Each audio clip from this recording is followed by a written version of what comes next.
जयपुर कार्यक्रम रद्द करने पर बागेश्वर धाम बाबा धीरेन्द्र शास्त्री पर उठे सवाल। धीरेन्द्र शास्त्री की चमत्कारिक शक्तियों पर जयपुर निवासी विपिन जैन को हुआ शक। जयपुर राजधानी जयपुर के मानसरोवर निवासी विपिन कुमार जैन ने मीडिया के माध्यम से बागेश्वर धाम बाबा धीरेन्द्र शास्त्री से जानना चाहा है कि जब वह स्वयं इतने चमत्कारिक बाबा हैं कि वह लोगों का भविष्य बता दिया करते हैं, तो क्या उनको खुद के भविष्य का मालूम नहीं, जिन्होंने मौसम के चलते जयपुर आने का अपना दौरा रद्द कर दिया।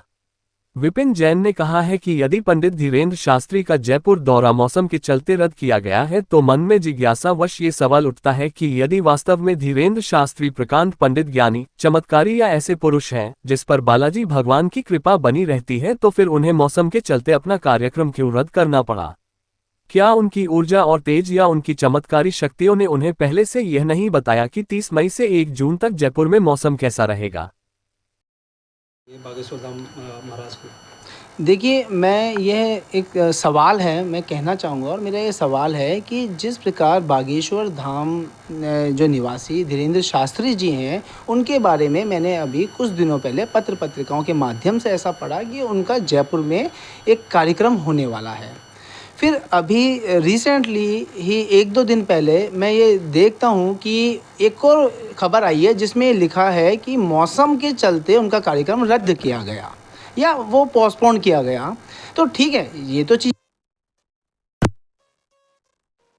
तो भाई गर्मी है और प्रशासन यदि मतलब अप्रूवल नहीं देता तो हमें प्रशासन के अकॉर्डिंगली जाना है और सबका ध्यान रखना है, क्योंकि गर्मी वास्तव में ज़्यादा है। पर एक्चुअली क्या एक सवाल मेरे मन में जिज्ञासा उत्पन्न हुई, क्योंकि धीरेन्द्र शास्त्री जी की जो ख्याति है वो इस प्रकार से प्रचारित की गई है कि वो एक दिव्य पुरुष हैं या उन पे बालाजी की कृपा है, या जैसे मतलब मैंने खुद ने ज़्यादा तो नहीं पढ़ा, पर जितना जैसे यूट्यूब पे या टीवी में या जो अन्य विभिन्न प्रसारण माध्यम है उनके माध्यम से खबरों से ऐसा लगता है कि जैसे उन पे बालाजी की कृपा है, या वो लोगों के भविष्य के बारे में बताते हैं, किसी की पर्ची निकाल देते हैं, किसी के बारे में क्या है, किसी के मन में क्या है। तो ऐसे ही मेरे मन में अभी एक सवाल आया कि यदि वो वास्तव में दिव्य पुरुष हैं और वास्तव में उनके पास कोई सकारात्मक शक्तियां हैं, तो क्या उनको स्वयं के बारे में नहीं पता, जीवन के बारे में, कि मैं 1 महीने पहले बाद में कहाँ पे अपना प्रवचन दूंगा तो वहाँ पे क्या घटनाएं घटित होगी, मौसम कैसा रहेगा, क्या है। और मौसम की जानकारी तो मौसम विभाग दे सकता है, उनका कोऑर्डिनेशन भी होना चाहिए ना भाई। मौसम विभाग से कोऑर्डिनेट करते हैं, उनको पता होना चाहिए था यहाँ पे इस समय लू चल रही है, गर्मी है, तो प्रोग्राम ही नहीं रखते। तो पर एक मतलब कहने का मतलब ये है, यदि वो वास्तव में आध्यात्मिक पुरुष हैं,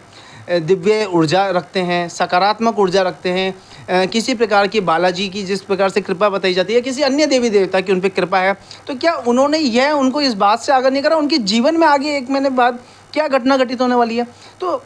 सवाल ये आता है, जिस व्यक्ति को खुद के जीवन में होने वाली घटनाओं का नहीं पता, तो क्या वो दूसरे के जीवन में जो होने वाली घटना है उसको कैसे बता पा रहा है? क्योंकि कई बार क्या होता है, भ्रम भी हो जाता है, मेरे को भी हो सकता है, किसी और को भी हो सकता है, हमें भी हो सकता है। तो मुझे ऐसा शक उत्पन्न हो रहा है, मुझे ऐसा डाउट है, इसलिए मैं धीरेन्द्र शास्त्री जी से मीडिया के माध्यम से सवाल करना चाहता हूँ, कहीं आपको भी तो भ्रम नहीं हो रहा कि आपके पास कोई चमत्कारी शक्तियाँ हैं? क्योंकि ऐसी शक्तियाँ आप ही के पास नहीं हो सकता, कई और लोगों को भी भ्रम हो रहा हो, पर हर कोई ऐसे सार्वजनिक रूप से नहीं बताता। पर आप बताते हो तो हमें विश्वास था, हमें ऐसा लग रहा था कि वे वास्तव में आप में कोई ऐसा गुण होगा। पर जब अब आपने अपना कार्यक्रम रद्द करा तो सवाल ये हुआ कि फिर आपको खुद के बारे में नहीं पता तो आप दूसरे के बारे में कैसे बताएंगे? ये एक साधारण मनुष्य हूँ मैं, और साधारण मनुष्य का मेरा सवाल है। अब हाँ ठीक है, उनका ऑरा इतना चौड़ा बना हुआ है, बड़ा,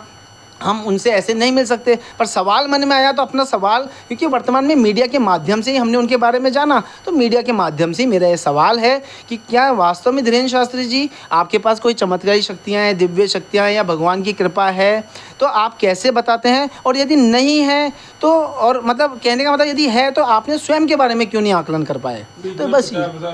इतना प्रचार प्रसार हुआ। हाँ, और ये एक मन ही नहीं, अनेक मनों का, हृदय का दिल भी टूटता है। अच्छा, छोटे छोटे बच्चों को वैसे ही साइंस की दुनिया के हो रहे हैं, हम उनको बोलते हैं बाबा के पास चलो, इनके पास चलो, वो वैसे सारा संत समुदाय पे सवालों के कटघरे हो जाते हैं। फिर दूसरी चीज़, यदि आप देश विदेश भ्रमण कर रहे हैं, लोग आपको देश विदेश तक जानते हैं, ऐसे हमारे देश की छवि भी तो ख़त्म होती है। हमारे देश में भाई हमें एक सकारात्मक, भाई जिसमें मान लीजिए मेरे पास 5 रुपए के जितना ज्ञान है या 5% ज्ञान है, ऐसे समझूं परसेंट में, तो मैं 5% तक की बात करूं ना, मैं क्यों 50% या 100% तक की बात करूं। तो यही एक सवाल और एक जिज्ञासा है कि वास्तव में धीरेन्द्र शास्त्री जी आपके पास ज्ञान है या आपको खुद एक भ्रम हो चुका है। यदि भ्रम हो गया तो आप मेरे पास आइए, मुझसे संपर्क करिए,